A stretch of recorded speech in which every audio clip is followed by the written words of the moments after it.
Since January 2023, the Russian authorities have been actively recruiting Russians for contract service in the army. Advertisements promise high salaries and all sorts of benefits for those who will go to Russia's war against Ukraine. The Kremlin has involved regional administrative resources in the recruitment. To journalists of important stories learned from the text of the official document and the attached report. This form must be filled out weekly by the responsible people. It has to include the number of people consulted for the contract and the number of those who agreed for each municipal district, county, city in the region. The table must also indicate the established recruitment plan for federal and regional government employees and how much of that plan was achieved, from the publication in Important Stories.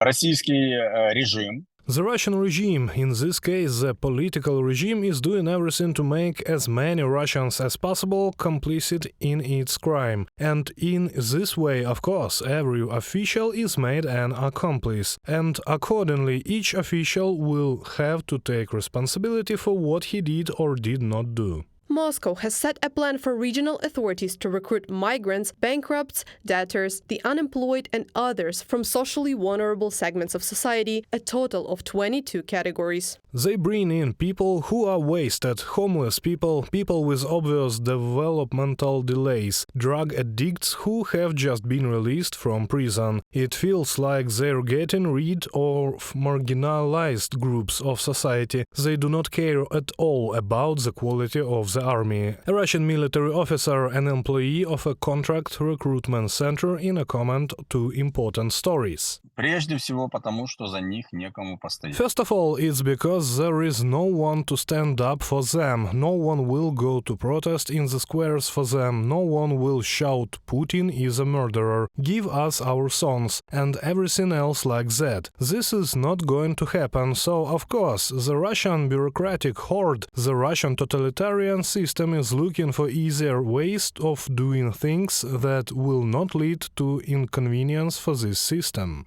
According to employees of military units, local officials offer bribes to have people who come to sign a contract with the Ministry of Defense voluntarily included in their personal statistics. After all, a bad report is fraught with deprivation of office. And in order to stay in their warm office chairs, bureaucrats are ready to send thousands of their citizens to slaughter. Есть такая вот особенность. There is much a peculiarity of Putin's system that all problems, all inconvenient problems, all complicated problems, everything that needs to be solved in some way must be done by the regions and by regional officials. All the risks are taken by the regions. Accordingly, it is responsible for what happens in that region. It is the same with the so-called partial mobilization. Experts note that the Federation's Ministry of Defense cannot recruit the required number of cannon fodder. The figure of 305,000 new contractors quoted by Dmitry Medvedev, deputy chairman of the Russian Security Council, who is in charge of recruitment, is far from the truth. Reported by Anastasia Tarnavska, Vasyl Panasiuk, UATV News.